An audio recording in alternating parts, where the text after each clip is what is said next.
aku lumayan menang banget Onyx di drop. Apalagi kalau Kiboy di sini ambil paling Chow atau hero-hero moment yang dia punya. Hero untuk nge-lock juga, nangkap Iya. Hayabusa, ada Harit juga. Chow atau enggak Tigreal buat ini. Jadi dari ini 5 lawan 4 aja udah enakan Onyx gitu ya, udah menang 4-nya ya. Ya kalau minta Chow, ya Chow. Dan Sih. Chow, Loy, match pertama berada di tangan Onyx kalau dari segi draft berarti. Kalau menurut aku iya, soalnya mereka udah habisin hero power Carl TC sama Oheb. Dan kita tahu meskipun Haritnya masih bisa di-pick sekarang, udah nggak se-power dulu. Ya, tapi ya itu atasnya Liquid bagus, tapi overall Onyx. Overall Onyx dan Ya. gimana eksekusinya nanti. Ya. Dan thank you banget Baloy udah bergabung di sini. Dan ada yang mau disampaikan mungkin Baloy? Semangat sih Onyx, semoga kalian bisa lanjut ke Grand Final. Amin. Dan itulah dia Baloy di meja panelis. Langsung kita lemparkan kepada Land of Down yang ada Ranger Emas dan juga Lim Koculnya.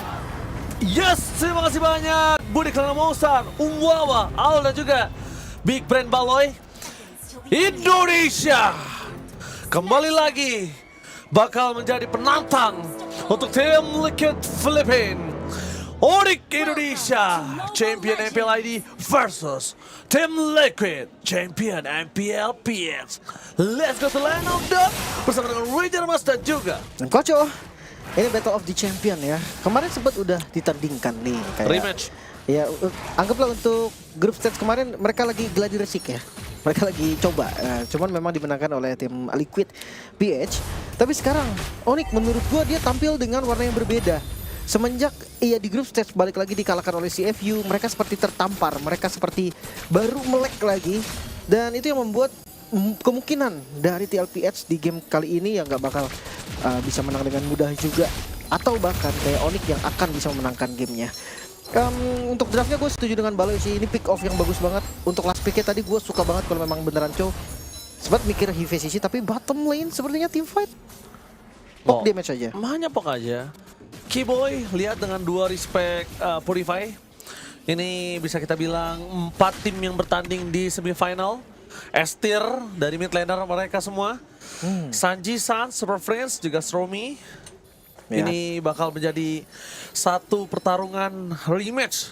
Sanji pernah berkata melawan San seperti biasa saja. Tidak ada apa-apanya. Kali ini akan menjadi pembuktian tentunya. Tapi sebenarnya ya kalau kita ngelihat secara objektif nih, gak subjektif ya, objektif.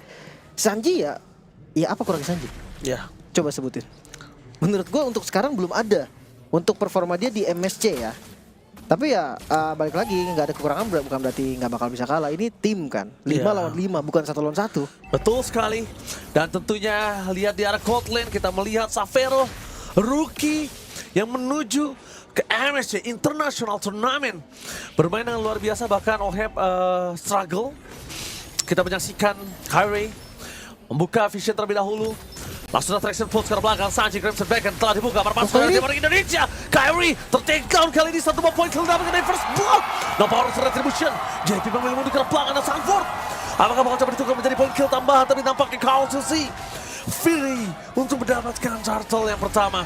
Dan Kiboy berhasil memancing flicker dari Sanford, mundur ke belakang menjadi sebuah jawaban, dan Savero masih bertahan di laningnya. 1 turtle Hayabusa. Ini yang menjadi permasalahan. Hayabusa yang nggak seharusnya mendapatkan turtle, tapi lihat dari bottom lane. Lebih termakan instan oleh Sanford dan juga Carl Susi. Ini masalahnya di Arlot tahu. Dari tadi gerakan Arlotnya ini luar biasa. Mereka tahu banget gimana caranya combo dengan vengeance-nya Arlot. Belum lagi dengan final slash yang sangat-sangat on point. Terus gue kayak menunggu aja nih, menunggu dari Onyx ID. Apakah mereka akan bermain sabar dulu sampai seenggaknya Savero-nya punya Sky Fisher. Ketika udah punya Sky Fisher, baru ajaklah main Savero. Mereka kurang damage. Midnya Kimi, oke, DPS pastinya ada, continuous damage-nya ada, tapi nggak bisa burst. Nah itu yang dipermasalahkan. Kiboy, Wolf Dragon, lagi-lagi belum ada follow up yang pasti. Kecuali nanti mau bawa Granger. Dan itu butuh waktu, sampai Granger punya item. Oke, Traction Pulse kembali terpop up. Tapi ngomongin ke arah Sanji untuk dimakan pakai Traction Pulse, dia masih punya Purify. Dia masih punya Crimson Bacon, jadi kayaknya agak cukup bertahan. Untuk sustain di area mid lane. Sedangkan di area bottom lane kita melihat one power situation di area top lane. Kalsusi menjadi eksekutor datang di belakang sana. Oh, fun barrel situation yang mungkin tadi udah coba di-handle oleh Xavero. Tapi nampaknya satu potongan dari Courtesy dengan shadow kill di commit berhasil mendapatkan Xavero sebagai gold laner. Itu baru mahal banget. Ini Onyx, mereka seakan mati langkah loh. Rotasi mereka patah banget. Gue udah selalu bilang, tim Liquid ID ini sama seperti Prime Onyx 2 season lalu di MPL ID. Mereka pegang mid-nya, mereka kuasain rivernya, dan trio mid-nya itu yang akan buka rotasi. Dan trio mid-nya terlalu kuat kali ini. Sanji di depan mata, masih ada satu revive. Crimson Dragon telah dikeluarkan, tapi nampaknya perpasukan dari tim Onyx Indonesia berhasil mendapatkan Sanji. Sedikit miss, but it's okay. Masih bisa mendapatkan satu buff point kill dan Turtle akan ada tim fight yang sungguh kuat. Kali ini pertarungan antara tim Liquid dan juga tim Onyx Indonesia, di mana Sanji masih belum muncul ke lane of down. Tapi travel time nggak tahu mampu nggak dia balik lagi. Tapi nampaknya Support berjuang Xavero dan Sonata dikeluarkan dan mereka the way of Dragon from Kibo. Oh, selamat! Hampir saja mendapatkan Sanford dan Sanford still survive. Berhasil diselamatkan oleh JP. Satu point kill yang bisa didapatkan, pertukaran yang tidak terlalu worth it. Tapi bayangkan kalau Sanford tadi juga tumbang, JP akan menjadi point kill yang free. Wah, ini gak bagus sih. Dengan masih selamatnya Sanford tadi, membuktikan kalau memang mereka dapetin kerugian yang lumayan terasa dari Onyx ID. Walaupun ya Turtle memang diambil. Cuma perbandingannya tadi, ada flicker dari Kibo yang terbuang. Terus gak ada point kill sama sekali. Di sisi lain tetap farming juga dari Hayabusanya. Jadi kayak goldnya pun walaupun dapat turtle dari Onyx ID tetap dipegang tim Liquid 1100 nih. Iya, iya. Ditambah lagi dari arah lane jauhnya udah dipotong sama Courtesy. Courtesy memang akan coba dikasih waktu yang banyak sih oleh para pasukan dari tim Liquid. Karena kalau ngomongin karena tim Liquid, kita lihat kondisi dia saat ini masih mengungguli dengan adanya satu turtle dan juga 1000 gold difference. Yang membahayakannya adalah ketika Kairi dari early aja udah kalah gold sama Hayabusa.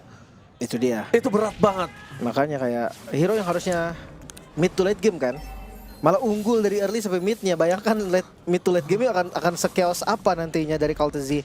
Antiquira sudah jadi, seenggaknya sedikit lah menahan untuk damage dari physicalnya. Tapi jangan lupa ada Harit loh. Ketika Haritnya udah ikut main, Kairi itu akan tetap bonyok karena di physical defense doang kan yang baru dipunya. Terus gue masih belum lihat pergerakan Lutfi nih. Kemarin Lutfi pakai Cici, wah itu big play sekali. Dia bisa zoning belakangnya, dia benar-benar curtain call-nya, timingnya pas, hitungan damage-nya matang. Cuma untuk sekarang, gue belum ngelihat nih ada tanda-tanda seperti itu. Apa mungkin dia butuh item lagi ya? Balik lagi Cici juga kan tipikal hero experience damage yang butuh item. Yes, tapi lihat Sanford, jangan lupakan. Dia bisa naikin anak tangga kapanpun. Itu yang berbahaya. Dia coba masuk naik anak tangga pakai Vengeance dan Final Slash-nya itu yang mengerikan. Ya, itu flicker. yang harus mereka perkirakan, bukan hanya tentang flicker, tapi tentang gimana caranya dia bisa dapet target utama mereka. Dan gue masih menunggu lagi front to back nih. Oh, yang muncul di atas. Wave Dragon JP. The way of Dragon berjuang JP, apakah tidak terlalu keras? Tristan pun dikeluarkan tapi Xavero berhasil selamat. Diselamatkan oleh para pasukan dari tim Onyx Indonesia lainnya. Mencoba membalikan kembali keadaan dengan Curtain Call tidak terikat. Final Slash for nothing. Perpasukan dari tim Onyx Indonesia. Mereka memang kehilangan banyak muscle skill, tapi mereka masih mampu bertahan. Tapi ngomongin mampu bertahan, apakah mereka mampu kontes? Dua statement yang berbeda. Itu menjadi satu tanda tanya besar. Apakah betul targeting ke arah JP? Way of Dragon, sumber yang memang mungkin targetnya cuma 3 sekarang karena duanya Purify, tapi tetap kontes. Kairi berada di depan, tapi kalau Kairi terlalu membuka badan ini berbahaya juga. Informasi didapatkan, Kibo sudah memiliki lagi The Way of Dragon. Dibalikan kembali oleh Wave, tebakan Kibo itu melangkah ke tengah sana. Final Clash from Kairi menutup para pasukan dari tim Onyx Indonesia. Untuknya Curtain Calls dari Lutfinya on point. Bayangkan kalau Curtain Calls-nya nggak menancap, itu bahaya banget, Lim. Karena Avatar of Guardian dapetin Kairi, snowballing, mid lane-nya nggak kekontrol. Tapi ya, Kehilangan jungle, Kairi akan kehilangan jungle. tapi itu nggak membuat Onyx tetap jadi untung, Ji. Itu hanya membuat keuntungan tim Liquid nggak sebanyak itu doang. Karena memang turtle tetap dapat, tengahnya tetap kebongkar. Ya bedanya cuma nggak ada bonus lebih lagi aja. Makanya kayak ini temponya dikontrol banget oleh tim Liquid. Dan gue gak ngeliat, Sanford. Duel serangan dan point! Sanford menjadi target utama mereka. Udah ditahan oleh Sir Kairi dan Final Slash menuju ke 3 orang. Tim fight dibalaskan kembali JP. Membuat Lutfi sekarang to mouth. Kehilangan dia berada Pressford. Finally berhasil mendapatkan satu point kill. Tadi lihat di belakang sana. Saling menuju ke arah Sanji dan Shadow Kill from Courtesy. Berhasil membuat Oheb mendapatkan triple kill. 4 hilang berbanding 1 Sanford. Itu tidak worth it sama sekali. Dan itu Sanfordnya hampir selamat loh. Hampir banget tadi Sanfordnya selamat. Dan harus dipikirkan kembali. Sudah mulai terasa apa yang tadi sempat gue bahas. Way of Dragon dari Kiboy. Siapa yang mau follow? Lihat. Rhapsody, tembakan Kimi, semua nembak ke arah Sanford. Dan itu nggak cukup. Apa kabar JP yang tadi di kick?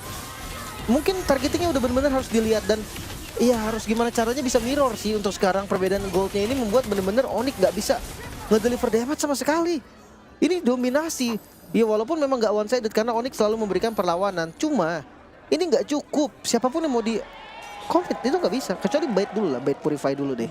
Itu mungkin masih bisa. Yes, ini dia. Kita lihat bait yang dilakukan harus benar-benar presisi, Lim. Jangan lupakan, terkadang bait juga itu bisa ngebait berbalik untuk kita. Dan ini kalau tertangkap berbahaya. Memancing JP untuk mengeluarkan Avatar of Guardian defensif aja itu udah mahal sebenarnya. Iya. Tapi Holy Defense terbuka di menit ke-9 di arah bottom lane. Wah ini udah nggak pakai in and out Liquid. Lihat Arnold di atas nge-clear, bawahnya muncul juga dan itu nggak bisa ditabrak sama Onyx. Dan kali ini tidak ada Holy Defense di arah bottom lane, Lim. Ini berbahaya. Semakin coba dipaksa saja akan menjadi target utama mereka. Onyx Indonesia masih harus bertahan. Tidak boleh terlalu terburu-buru untuk memancing keributan dari tim Liquid. 5.000 gold difference itu sangat membedakan mereka untuk dari gold lane. Cukup tinggi apa yang dimiliki dari Oheb. Karena mereka dengan hero scaling kan, itu yang tetap masih susah. Tapi Lord di kontes? Di kontes kembali Lutfi sekarang atau mau JP berada di garis depan. After Guardian defensif tapi Kiboy di arah belakang belum menargetkan siapapun dari situ. Tutup oleh Sanford. The Way of Dragon tanpa following up damage. Tembakan Kiboy ditenggelamkan oleh Sanji. Siap Liquid. Mereka memaksa team fight. Berbahaya permainan apa yang mereka miliki. Lihat, mereka menggedor ke tengah, mereka menggedor atas dan bahkan di arah bottom lane. Gedoran yang mereka lakukan tanpa ada Holy Defense. Wow, Fineless hampir aja tadi dia masih punya flicker soalnya. Kalau di flicker tadi mungkin keluar tapi nggak ada follow up damage juga kan. Ya Oheb masih belum ready tadi dengan damage-nya. Tapi serius deh, ini nggak bisa numbangin Sanford sama sekali. Mungkin kalau Sanfordnya tumbang masih ada JP. Dan Kartezi ini benar-benar tahu timing untuk masuk. Quad Shadow-nya nggak pernah sembarangan. Gak buru-buru. Dan Kiboy tadi gagal lagi flanking di bagian belakang. Lihat sih, Onyx mampukah mereka untuk melakukan defense? Tanpa adanya Holy Defense, mereka sedikit kewalahan dan mengapain Slays. Flicker dari Sanford membuat Kairi berada di garis depan. Fokus ke arah depan. Para pasukan dari tim Onyx Indonesia mencoba melakukan clear semaksimal mungkin. Tapi Oheb terlalu besar damage yang diberikan. Bakal Lupi, Shadow Kill. Terbagi dengan minion aja udah membuat darinya sampai seperempat darah. Mundur ke arah belakang adalah sebuah jawaban. Traction pulse tanpa adanya following yang damage. Traction pulse tanpa adanya defensif terhadap base mereka. Itu malah menjadi traction pulse yang bisa membuat mereka malah tenggelam. Iya, goldnya naik lagi. Mereka nggak gedor. Mereka tidak mau diam. Mereka memaksakan keadaan. Sanford telah dikeluarkan. Fokus mereka menuju ke arah base turret. Apa yang dimiliki dari tim Onyx ID. Dan Vanessa kembali membawa Kiwi ke arah depan. Bahkan flickernya harus dikeluarkan untuk defensif. Tidak ada inisiat power untuk kali ini. Tapi Council Gaming menuju ke pelanggaran Sas ditenggelamkan oleh Sanji di depan base-nya sendiri. Tapi ini Kartezi damage-nya udah nggak ketahan sama sekali. Hunter Strike, War Axe, Malefic, dan baru Blade of Despair. Seperti yang gue bilang, War Axe ini diperlukan untuk cooldown. Sementara sekarang udah ada Penet. Mid-nya coba ditabrak lagi dan Onyx dalam masalah serius. Final Slash kembali memaksa Kairi ke arah depan. Tapi zoning yang dilakukan. Tunggu yang menuju ke arah Sarah JP. Dulu ada damage turret. Tapi lihat para Anda menuju ke arah base. Mereka nggak melihat apa yang terjadi. Shadow Kill yang terlalu kuat tanpa Oh my god. Base-nya masih bisa selamat. Base-nya masih bisa selamat. Masih bisa bertahan. Onyx Indonesia masih punya asa. Tapi 3 base turret yang hilang. Seperti yang gue bilang, ini masalah yang sangat serius untuk Onyx ID. 10.000 gold lead menuju ke angka 11.000 di menit 12. Dengan kondisi membawa jungle tank. Apa udah saatnya kita mengkumandangkan stop jungle tank? Karena memang nggak sesuai dengan konsep gameplaynya Onyx. Onyx kemarin balik ke jungle assassin. Dengan Lancelot, dengan Hebusanya baru mereka bisa bounce back juga. Tapi kalau kita lihat nih dari replaynya, JP sebenarnya ini juga ada bisa dibilang misplay lah. Dia terlalu depan, posisinya enak untuk di Way of Dragon. Dan kalkulasinya nggak matang karena minionnya ternyata bisa di-clear. Sehingga Onyx masih bisa defense. Tapi ya tetap, pressure-nya walaupun JP-nya tumbang tadi, ya itu cuma JP, cuma roamernya aja. Nggak ada shutdown yang terjadi, entah itu ke Kartezi, entah itu ke Oheb, masih 0 dead nih sampai sekarang. Iya, betul sekali. 0 dead dari Oheb, dari Kartezi. jadi pressure yang diberikan untuk menuju ke arah backline dari tim Onyx Indonesia nggak ada 10.000 gold difference. Mampukah mereka mencoba melakukan takeover terhadap ular tersebut karena perbandingan dual level dari Kairi dan juga Kaltesi ini terlalu jauh. Mereka JP. coba mainkan terlebih dahulu laning di arah top dan juga arah mid-nya. JP memberikan informasi di mana Kairi berada. Lutfi nggak boleh sembarangan, tapi lihat Kipoy, Van Slash dibalas kembali, counter setup yang dilakukan oleh para pasukan dari tim Liquid membubarkan tim Onyx mundur ke arah belakang. Dua after cover defensive membuat para pasukan dari tim Onyx Indonesia nggak bisa menyelamatkan Kipoy kembali. Bahkan Oheb, Godlike Sanford masih mencoba dengan anak tangganya satu persatu mulai mendekati Onyx. Ini bencana. 5 lawan 4, gak bagus. Kaltesi kuat cedonya connect, tapi dia nggak boleh buru-buru masuk. Tapi Lord, Final Slash kembali dikeluarkan oleh Sanford. Dengan adanya OM, Sanford tidak bisa dibendung pada pasukan dari tim Onyx Indonesia. Mereka nggak punya lagi defensif, fokus ke depan. Bahkan Sanji akhirnya terhadap turret membuat tim Onyx kehilangan game yang pertama mereka. Liquid Philippines take the game 1. wah, definisi one-sided game. Sempat melawan hanya di awal. Itu pun dengan power mereka yang memang lebih tinggi tank jungle. Sudah saatnya kah stop tank jungle untuk Onyx? Oh my god. Permainan yang menggetarkan Land of Dawn. Battle of the Teams. Rematch Champions Match. Bude Gelar Monster 1-7. What happened Onyx Bude? Banyak sekali pertanyaan yang harus dijawab karena tiba-tiba tim Liquid mereka menundukkan sang Raja Langit dengan line up yang cukup unik. Om Wawa dan juga Aul bersama dengan Valoy kita akan membahas bersama. Apa nih Aul yang bisa kamu lihat dari game pertama ini?